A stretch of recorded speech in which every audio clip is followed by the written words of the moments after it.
Kompas Petang kami lanjutkan bersama saya Cindy Permadi. Saudara, hari ini polisi memeriksa 3 rekan Peggy. Ketiga rekan Peggy sore ini sudah tiba di Mapolda, Jawa Barat.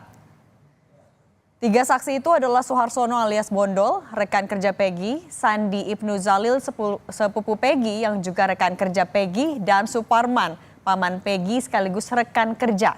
Sebelum diperiksa penyidik, Suharsono yang sejak awal yakin Peggy tak berada di Cirebon saat peristiwa pembunuhan terjadi menceritakan saat malam kejadian setelah Suharsono baru tiba di Cirebon, dirinya melihat ada penemuan jasad di jalan. Suharsono baru mengetahui bahwa yang meninggal atas nama Vina dan Eki.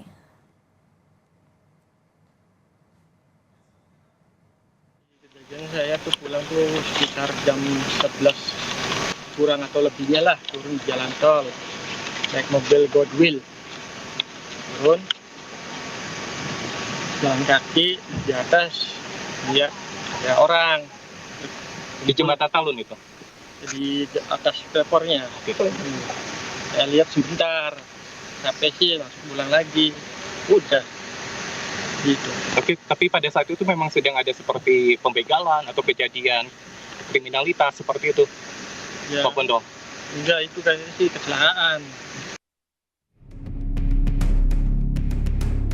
Waktu sebelumnya belum Pernah dipanggil sih, Pak? belum pernah hadir saya. Dilihat saja nanti di persidangan kalau bersaksi di persidangan. Saya akan secara habis nanti.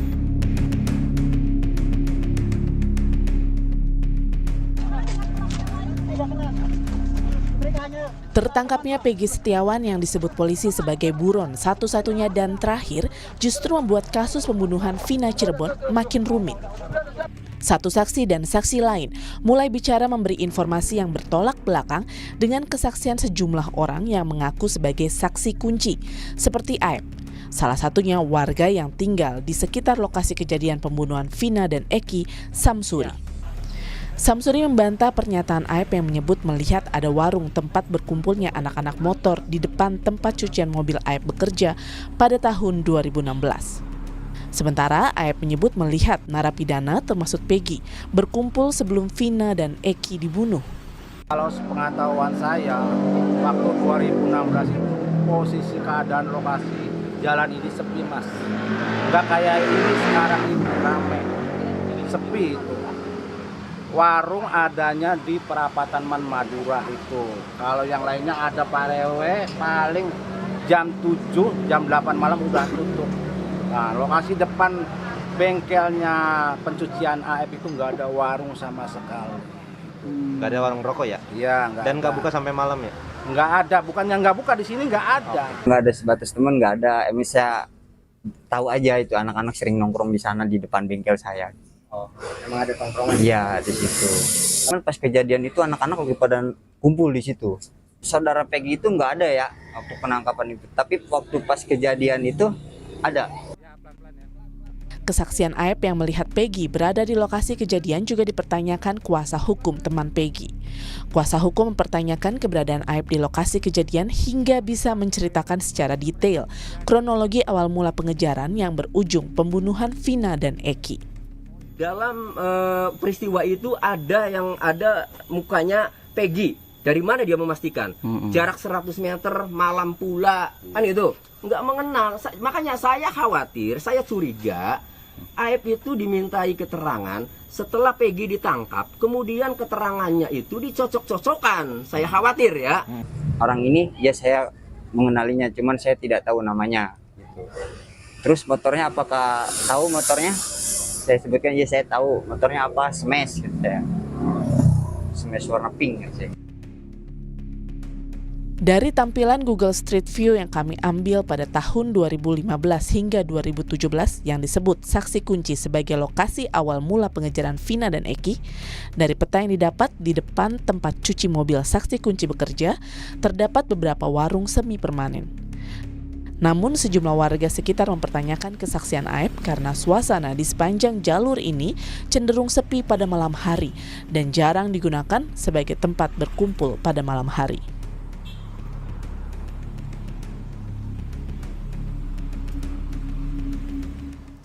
Saudara, hari ini polisi memeriksa 3 teman Peggy yang mengaku bersama Peggy di Bandung saat Vina dibunuh 8 tahun silam. Lantas, apakah kesaksian teman Peggy dan barang bukti yang disiapkan ayah Peggy bisa membuat Peggy lepas dari jerat kasus pembunuhan?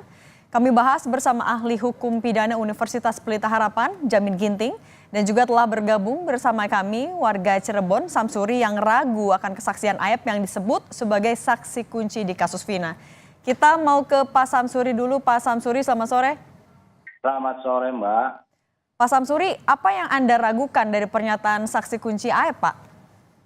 Yang saya ragukan, kata Aep itu di depan bengkelnya ada warung, ada kumpulan anak motor. Oke. Perkataan Aepnya itu padahal sih nggak ada itu, Mbak. Di situ udah nggak ada warung, ya nggak ada perkumpulan anak motor ya, Mbak, itunya, Mbak. Oke, itu. Nah, kalau yang Pak Samsuri tahu memang di tahun 2016 saat itu seperti apa, Pak? Yang saya tahu di lokasi itu, di Jalan Perjuangan tepatnya, saya domisili di situ, tepatnya nggak kayak sekarang ini rame. Dulu sepi, ada lalu lalang motor cuman nggak banyak. Ya, ada sih ada. Kayak sekarang ini, lalu lalangnya banyak, ada lampu penerangan. Sekarang itu nggak ada. Bangunan dulu nggak ada, sekarang ada. Itu perbedaannya, Mbak. Oke, tapi di saat 2016 malam itu, Bapak melihat langsung atau mendengar ada rame-rame nggak, Pak, di malam itu? Nggak ada. Kalau ada, maaf ya, Mbak ya, kalau ada, mungkin warga juga dengar langsung lapor RT RW. Itu yang tidak RW. Barang ada warganya atau apanya, dia yang menengahi, jangan sampai ada keributan. Ini langsung terjun. Oke, tapi saat itu di malam itu Bapak posisinya di mana, Pak? Memang ada di sekitar lokasi? Di sekitar lokasi itu. Oke. Cuman nggak ada suara keramaian ataupun apa, nggak ada itu. Biasa saja. Oke, Bapak keterangan ini kan juga bertolak belakang artinya dengan keterangan dari saksi kunci Aep. Sebelumnya sudah pernah memberi keterangan ini ke polisi juga, Pak? Belum pernah, Mbak. Oh, belum pernah diperiksa polisi? Belum pernah. Oke. Belum pernah. Oke, kenapa informasi ini kemudian baru dibantah sekarang, Pak? Tapi Bapak mengenal Pak Aep? Saya mengenal Aep itu, maaf ya, Mbak. Saya dulu pelanggan nyuci mobil. Oke. Tapi di situ ada seorang terpidana, ya, namanya Eko sama Hadi, itu mendatangi saya. Mendatangi saya, langsung dia ngomong, "Ang, saya pengen gerebek orang, gerebek pencucian mobil. Masalahnya apa?" kata sayanya. Masalahnya dia sering bawa cewek. Oke. Tuh, makanya dia seringkali nongkrong itu karena mantau seringkali. Nggak sekali dua kali, keseringan, jadi dia udah nggak tahan. Oke. Jadi laporan ke saya. Nah, di situ itu ada adik ipar saya 2. Ya. Ya. Oke. Si Eko sama si Ad, ya gimana, Mbak? Silakan lanjutkan, Pak. Ya, ada adik ipar saya 2 itu. Ya udah, kalau kamu bener kayak gitu omongannya, bener, Ang. Ya udah, sekarang tanggung jawab saya, nanti saya lapor ke Pak RT, Pak Pasren. Tuh, kamu bener, tapi dengan syarat di situ jangan main hakim sendiri, jangan pakai kekerasan. Oke. Saya nanti berangkat, saya laporan ke Pak Pasren. Oke. Nah, sudah itu saya langsung tindak itu, ayo berangkat ke Pak Pasren, Pak RT. Oke. Pak Samsuri, artinya oke, saat itu akan melakukan penggerbekan. Tapi Pak Samsuri, kalau selain Pak Samsuri yang juga mengetahui informasi yang bertolak belakang dengan saksi kunci Aep ini, ada lagi kah, Pak, warga? Ada, itu namanya Mas Ferry. Oke. Itu kemarin Dan itu- udah di... Dan belum ada yang memberi keterangan ke polisi ya, Pak? Oh, kalau itu saya nggak tahu. Oke. Saya nggak tahu itu. Oke. Oke, kita beralih ke Pak Jamin. Pak Jamin, melihat ini kan ada kesaksian yang berbeda dengan saksi kunci. Kalau Pak Jamin sendiri melihatnya atau membacanya seperti apa, Pak? Ya, kalau kita lihat ini kan kasusnya sudah pernah divonis ya beberapa terdakwa dan sudah terpidana. Nah, dari terpidana ini ada nggak yang menerangkan bahwasan mereka melihat Peggy dan diputuskan dalam pertimbangan keterangan mereka waktu memberikan tersebut. Nah, kalau ada, mungkin itu yang menjadi dasar bagi penyidik menyatakan ada keterlibatan. Nah, itu kan bisa juga nanti yang sekarang tersangka ini mempunyai alibi sendiri. Oke. Nah, alibinya itulah yang disampaikan melalui saksi bahwasannya dia tidak berada di situ pada saat itu atau berada di situ tapi tidak ikut serta melakukan pengeroyokan tersebut atau ikut serta melakukan tindak pidana tersebut. Nah, kalau kita lihat seperti AF yang katakan tadi, saya sangat gak setuju juga itu sama pengacaranya. Karena kalau orang melihat di malam hari, dia tahu persis siapa orangnya dan apa yang dilakukan, ini justru harus tepat ya. Jangan cuma mengatakan bahwasanya saya melihat tapi saya tidak tahu selanjutnya apa yang dia lakukan. Yaitu pembuktiannya sangat lemah ya bagi jaksa nanti kalau mau meyakinkan hakim kalau dia benar-benar sebagai pelaku tindak pidananya begitu. Apalagi kalau dia tidak ada di tempat pada saat itu atau jauh daripada saat itu tidak ada di situ. Nah, ini justru yang bisa membuktikan kalau tidak ada keterlibatan Peggy di situ.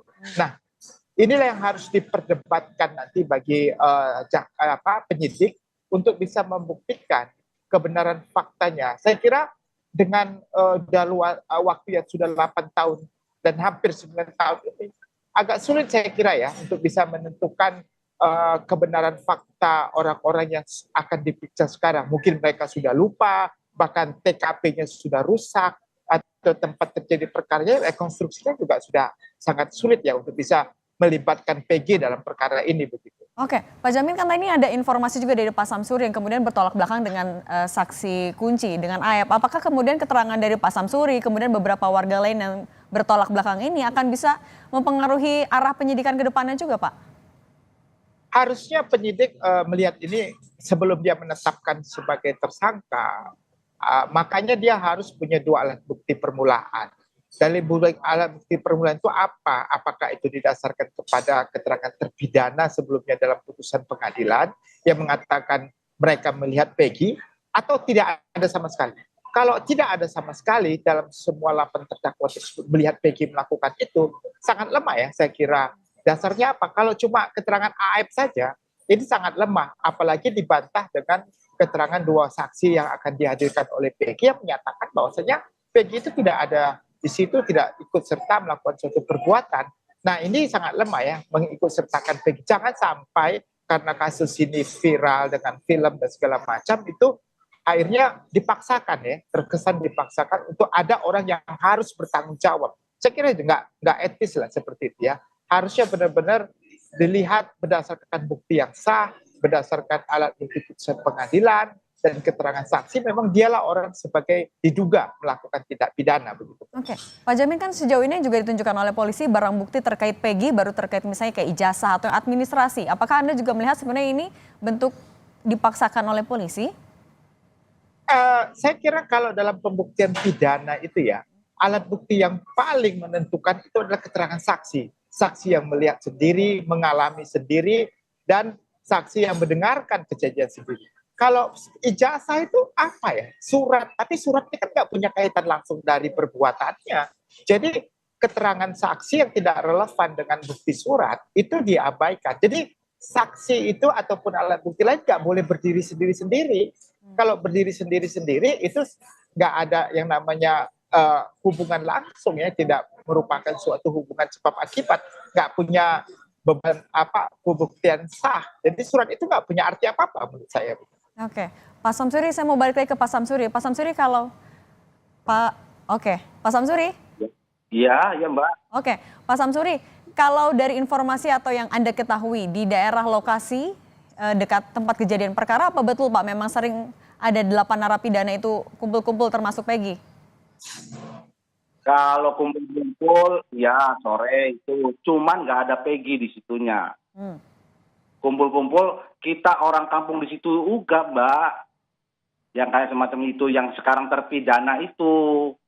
Eko, Hadi, Dirman juga nggak jarang itu Dirman. Itu nggak tiap hari nongkrong itu. Kepoko itu kemarin itu kejadiannya karena Eko sama Hadi itu mantau pergerakan tempat pencucian mobil itu, sering bawa cewek, nggak sekali 2 kali itu. Oke, baik, terima kasih Pak Samsuri atas informasinya, kemudian juga terima kasih Ahli Hukum Pidana Universitas Pelita Harapan Pak Jamin Ginting, terima kasih. Terima kasih Petang, sehat selalu semuanya. Pak.